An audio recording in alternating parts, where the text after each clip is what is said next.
Oke. Iya Kak, selamat pagi Kak Hoiri. Jadi di sini udah ada beberapa pertanyaan yang saya keep dari kemarin. Jadi beberapa pertanyaan ini tuh dari Q&A Instagram Sorry Permitted sendiri, dan mungkin um, akan langsung dijawab nih sama Kak Hoiri sendiri gitu. Dan kalau misalnya teman-teman di sini yang baru bergabung mau bertanya juga, silahkan ditulis pertanyaannya di kolom komentar. Nanti akan segera dijawab oleh Kak Hoiri. Oke Kak, mungkin Kak Hoiri bisa sedikit cerita nih sebelum kita masuk ke topik riset, topik inti. Mungkin Kakak bisa kasih sedikit pengantar tentang metagenomik itu untuk teman-teman mungkin yang sudah sedikit lupa atau mungkin bahkan tidak tahu sama sekali tentang metagenom itu apa sih Kak? Untuk orang awam di luar sana, apakah itu seperti mikroba kah atau cloning DNA kah? Seperti itu Kak. Ya gimana Kak? Mungkin bisa langsung dikasih pengantar nih sama Kak Hoir sendiri. Oke, suara saya kedengaran jelas ya? Jelas Kak. Oke, sebelumnya saya ucapkan terima kasih dulu ya sudah mengundang saya. Jadi terkait dengan metagenomik, kalau kita lihat dari segi bahasa dulu ya, jadi sebenarnya metagenomik itu tersusun dari 3 kata kalau kita pecah gitu ya. Jadi ada meta, ada gen, dan ada omics. Nah, jadi kalau kita lihat dari kata-kata tersebut, kalau kita artikan, jadi pertama ada meta. Nah, meta itu kalau dalam metagenomik itu diartikan banyak organisme. Kemudian kata yang kedua yaitu ada gen. Nah, gen ini sudah tahu ya teman-teman. Gen itu adalah gen. Kemudian yang ketiga itu ada omics atau ada yang pakai om. Jadi kalau omics itu berarti ilmu yang mempelajari terkait gen atau metagen. Kemudian kalau berakhiran dengan misalnya metagenom, berarti itu adalah keseluruhan gen yang ada di banyak organisme. Nah, itu adalah definisi singkat terkait apa itu metagenom atau apa itu metagenomik. Nah, kemudian kalau kita deskripsikan atau kita jabarkan lebih lanjut, jadi metagenomik itu adalah salah satu metode atau teknik yang biasanya kita gunakan untuk menganalisis komunitas mikroba. Nah, misalnya dari sampel lingkungan atau mikroba yang ada di tubuh kita seperti itu. Kurang lebih seperti itu, Mbak. Terkait definisi singkat dari metagenomik. Oke. Metagenom itu sendiri DNA yang terambil dari semua makhluk hidup baik eukariotik atau prokariotik sih Kak. Mungkin bisa Ya, dikasih betul betul. sedikit penjelasan. Oh Jadi jadi dari kalau mas, ya ya Kak betul. silakan. Jadi begini, kalau untuk sampelnya sendiri, untuk DNA sampelnya, jadi tadi belum saya singgung ya. Jadi sampel yang kita pelajari di metagenomik itu adalah basisnya DNA ya teman-teman ya. Jadi entah itu DNA-nya mikroorganisme, DNA-nya tumbuhan, ataupun DNA-nya hewan. Nah, kalau selagi ada DNA di situ, ketika kita melakukan genomik, pasti DNA tersebut juga akan ikut terbaca begitu. Jadi itu otomatis ya Kak, satu paket lah kayak gitu. Ya, betul. Oke, kalau pemanfaatannya sendiri Kak, pemanfaatan dan potensi ekonomi atau contoh pengaplikasian metagenomik di lingkungan sekitar di era baru bioteknologi ini sendiri seperti apa Kak? Jadi untuk pemanfaatannya sebelum masuk ke pemanfaatan ya, jadi metagenomik atau metode metagenomik ini itu bisa diaplikasikan di banyak bidang ya. Jadi nggak hanya di bidang biologi saja, tapi metagenomik itu juga bisa diaplikasikan di banyak bidang yang lain. Contohnya di pertanian, kesehatan, farmasi, bahkan ada di bidang seperti di apa ya, biological defense itu juga bisa kita pakai metagenomic, atau bahkan di forensik juga. Nah, terkait untuk ekonomi, sebenarnya sekarang itu banyak atau muncul startup yang mereka itu menggunakan metode metagenomic. Nah, jadi banyak sekali ya, entah itu startup terkait dengan medis misalnya, atau bahkan startup kecantikan juga ada yang pakai basisnya metagenomic. Ya, Nah, misalnya kalau teman-teman pernah lihat istilahnya skin microbiome gitu ya. Jadi kalau pengen merawat wajah pakai komunitas mikroba. Nah, seperti itu. Itu juga bisa pakai metagenomic. kalau contoh pengaplikasian di sekitar itu seperti apa, Kak? Mungkin tadi kan sudah disebutin nih di bidang-bidang apa aja potensi ekonominya. Kalau misalnya hal kecil di sekitar kita gitu, pemanfaatannya seperti apa, Kak? Contoh pengaplikasiannya. Mungkin begini ya, soalnya kalau metagenomic itu kan tekniknya ya. Nah, kalau misalnya kita sudah tahu misalnya pakai metagenomic, kita sudah analisis, kita dapat hasil. Contohnya untuk kesehatan kita ya. Nah, mungkin teman-teman pernah mendengar ada istilah kamu adalah apa yang kamu makan begitu ya. Nah, itu juga salah satu contoh dari pengaplikasian metagenomic. Jadi contohnya begini, ketika kita makan sesuatu, nah nanti akan imbasnya ke kita gitu ya. Nah, itu adalah dikarenakan karena ada mikroba yang ada di usus begitu. Nah, untuk mengetahui kira-kira mikroba yang ada di usus itu salah satu tekniknya adalah pakai metagenomic. Nah, jadi ketika kita tahu misalnya mikroba di usus kita itu kok kurang bagus, nah berarti kita harus selektif dengan makanan yang kita makan kayak gitu. Mungkin itu adalah salah satu contoh manfaat yang bisa kita ambil dari metagenomic begitu. Oke, berarti sebenarnya metagenomik itu dari banyak, maksudnya dari ada ya di sekitar kita mungkin, cuman beberapa orang kurang menyadari itu, seperti itu. Kalau kelebihan dan kekurangannya sendiri itu apa, Kak? Dari Ya, metagenomik itu? jadi kalau kita berbicara kelebihan ya, jadi banyak sekali kelebihannya. Jadi di sini saya ambil contohnya. Mungkin teman-teman yang dari bidang mikrobiologi sudah sangat paham ya terkait cara mengkultur mikroba. Nah, teman-teman mungkin yang bidangnya mikrobiologi atau biologi pasti sudah paham ya. Jadi ketika kita ingin mempelajari komunitas mikroba, biasanya kita perlu untuk mengisolasi mikroba terlebih dahulu. Gitu ya. Jadi misalnya kita ambil sampel nih, misalnya ambil tanaman gitu. Kita mau mempelajari bakteri endofit yang ada di tanaman.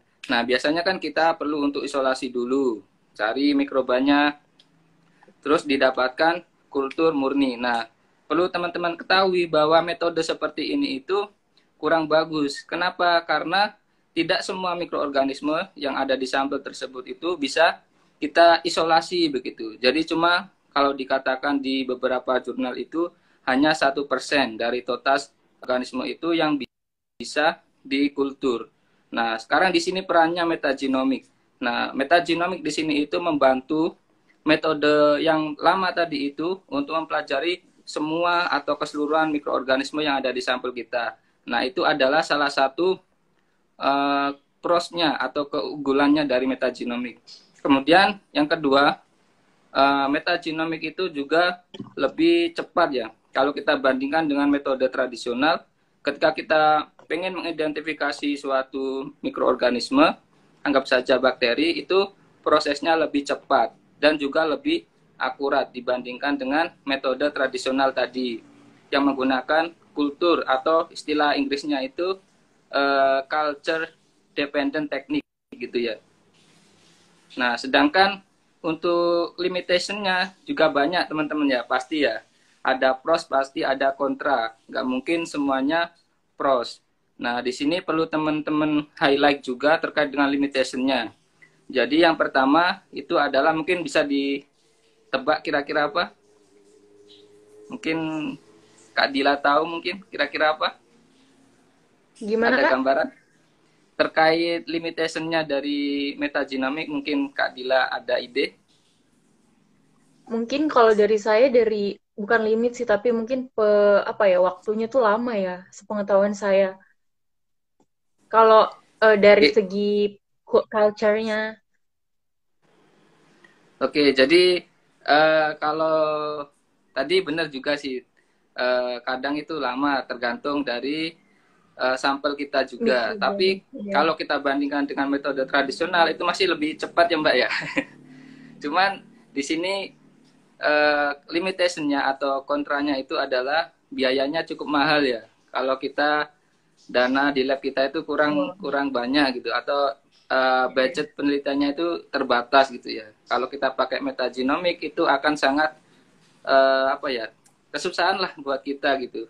Mau cari dana di mana, mau kirim proposal kemana. Nah, karena biayanya cukup besar. Kemudian yang kedua adalah nanti datanya. Jadi data yang kita dapatkan di metagenomic itu cukup banyak ya, cukup besar. Nah, ada istilahnya itu big data. Nah, untuk menganalisis big data itu kita butuh komputer dengan spek yang tinggi. Nah, ketika kita iya. bekerja dengan metagenomic tapi komputer kita atau fasilitas laptop atau komputer kita kurang mendukung, nah itu kita akan menjadi kesusahan sendiri. Dan yang ketiga adalah ini adalah lebih ke arah personal ya. Kalau kita kurang familiar dengan bahasa-bahasa pemrograman, nah itu akan membuat kita lebih susah. Jadi tidak semua orang itu bisa menganalisis metagenomic. Jadi, karena dia butuh skill programming seperti itu. Mungkin itu sih Kak Oke. terkait dengan limitation-nya. Oke, Kak. Itu secara general ya. Kalau mungkin di Ya, bidang risetnya Kakak nih, misalnya apa ya? Mungkin sekarang Kakak lagi meneliti mikrobiologi, metagenomik. Mungkin Kakak bisa sedikit cerita tentang penelitian Kakak selama S2, S3 di Thailand, kayak gitu, Kak. Hal apa yang membuat metagenomik itu menarik untuk diteliti atau digunakan mungkin? oke, jadi terkait dengan penelitian metagenomik yang pernah saya lakukan ya, mungkin saya cerita dulu ketika S2 ya. Jadi penelitian saya waktu S2 itu adalah plant microbe interaction. Jadi saya meneliti mikroorganisme yang ada di tumbuhan ya. Nah, tumbuhan yang saya pakai itu dulu adalah tebu atau sugarcane. Nah, kemudian saya analisis menggunakan metagenomik, terus didapatkan beberapa komunitas mikroba. Nah, sini metagenomik itu kok penting atau apa menarik gitu ya. Nah, dari metagenomik ini nanti bisa saya gunakan untuk uh, mendapatkan solusi dari beberapa problem yang ada. Nah, misalnya sekarang kan ada banyak problem, misalnya ada climate change, terus ada global warming ya. Jadi banyak sekali problem-problem dunia yang saat ini kita hadapi. Nah, salah satu faktor penyebabnya itu ada di pertanian. Nah, di sini saya kembali ke penelitian saya tadi ya. Jadi penelitian saya itu kenapa kok menggunakan metagenomik dan kenapa kok itu menarik? Karena di sini saya ingin eh, apa istilahnya ya, mendapatkan solusi bagaimana kita bisa mengurangi misalnya eh, global warming gitu atau climate change yang dihasilkan atau di efek dari pertanian begitu. Nah, di sini saya pakai metagenomik untuk mendapatkan alternatif. Misalnya kalau di pertanian itu kan dia pakai pupuk kimia begitu ya. Misalnya pakai pupuk NPK, banyak pupuk kimia yang lain. Nah, ini kan imbasnya sangat buruk kan kepada environment. Nah, di sini kita pakai metagenomik untuk meneliti mikroorganisme yang ada di tanaman. Nah, harapannya dari mikroorganisme ini nanti itu bisa dibuat alternatif biofertilizer seperti itu. Nah, itu adalah gambaran singkat dari penelitian saya ketika waktu S2. Nah, terkait dengan limitation atau kendala, sebenarnya banyak sekali ya kendala yang saya hadapi ketika saya melakukan penelitian ini. Yang pertama pasti teman-teman sudah tahu ya, adanya pandemi kemarin. Jadi karena ada pandemi itu, jadi kan proses analisisnya, nah kan sampel saya kan nggak saya lakukan sequencing sendiri ya di lab saya, jadi saya kirim ke Kanada. Nah karena ada pandemi, jadi proses pengerjaannya itu tertunda, jadi harus menunggu lama banget gitu ya. Terus yang kedua, kendala yang kedua ketika saya sudah mendapatkan data, nah ini tadi kan sudah saya singgung, salah satu limitasi dari metagenomic itu adalah kita membutuhkan spek komputer yang sangat tinggi ya. Nah, karena laptop saya itu speknya sangat rendah, jadi saya harus menggunakan server. Nah, ketika kita running di server, terkadang server itu juga ada kendala. Nah, itu jadi kita nggak bisa menggunakan server, kita harus nunggu dulu gitu ya. Jadi mungkin itu pengalaman saya ketika S2 kemarin. Mungkin begitu, Pak. Mungkin kendalanya di waktu ya, Kak. Di waktu dan juga software yang digunakan itu memang betul-betul yang aspeknya tinggi lah gitu. Karena kebetulan saya juga mungkin sama dengan kakak penelitiannya tentang programming. Jadi kayak betul-betul, aduh kalau udah jaringannya udah jelek nih atau mungkin aspeknya tidak memadai itu kayak, aduh nggak tahu lagi harus ngapain. Betul-betul Ya, harus betul, betul. bergantung sama servernya kayak gitu. Jadi kalau berbicara tentang target atau tujuan outputnya dari metagenomik itu sendiri itu tadi ya Kak. Jadi kakak pengen tahu nih dari pertanian itu menghasilkan apa untuk bisa mengubah climate change kayak gitu. Atau ada yang lain lagi Kak? Sebenarnya itu salah satu contoh ya di pertanian ya. Sebenarnya kalau kita ambil contoh lain itu bisa juga misalnya di kesehatan medis ya. Nah, mungkin yang sering teman-teman dengar itu adalah penggunaan antibiotik ya. Jadi Iya ketika benar. Di farmasi teman-teman antibiotik. ada infeksi, ya kalau teman-teman terkena infeksi bakteri gitu ya, atau jamur kan sering-seringnya dikasih antibiotik begitu ya. Nah, padahal sebenarnya pengaplikasian antibiotik itu kurang bagus sebenarnya untuk kesehatan mikroba yang ada di usus kita gitu. Nah, Iya di sini benar. kita bisa menggunakan metode metagenomik untuk menganalisis komposisi mikroba yang ada di usus kita. Terus nanti kita cari kira-kira kita membuat probiotik gitu ya. Dari profil mikroba yang ada di usus kita tadi itu sebagai pengganti dari antibiotik tadi begitu. Jadi Oke, itu antibiotiknya diganti dengan mikroba gitu. Nah, kalau kita oke pakai benar. antibiotik, nanti kan akan muncul anti-resisten gen seperti itu ya. Nah, itu Iya akan benar. jadi masalah yang lain kayak gitu. Jadi Benar-benar. kita bisa pakai metagenomik untuk mencari kira-kira probiotik mana yang cocok untuk treatment penyakit tersebut begitu.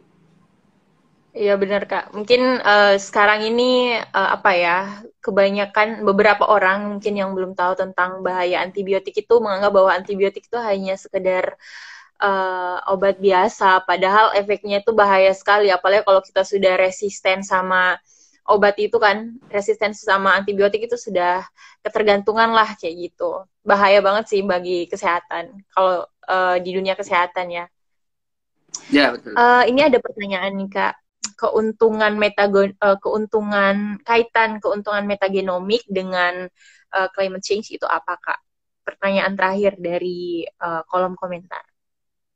Oke, jadi perlu saya jelaskan kembali ya. Jadi metagenomik itu sebenarnya adalah teknik ya yang bisa kita pakai untuk menganalisis komunitas mikroba seperti penjelasan saya di awal tadi. Nah, di sini tergantung bidang yang mau kita teliti ya. Misalnya kalau kita hubungkan dengan climate change seperti yang saya jelaskan tadi di penelitian saya terkait dengan pertanian ya. Nah, kenapa di sini metagenomik itu bisa menjadi salah satu solusi untuk menangani climate change? Nah, di sini seperti yang saya jelaskan tadi, kita bisa mengganti penggunaan pupuk kimia yang terlalu berlebihan ya. Tadi sudah saya jelaskan, ketika kita menggunakan pupuk kimia terlalu berlebihan, nanti itu imbasnya ada di climate change atau global warming. Nah, di sini adalah perannya metagenomik. Jadi metagenomik itu nanti bisa membantu kita mencari alternatif biofertilizer ya teman-teman ya.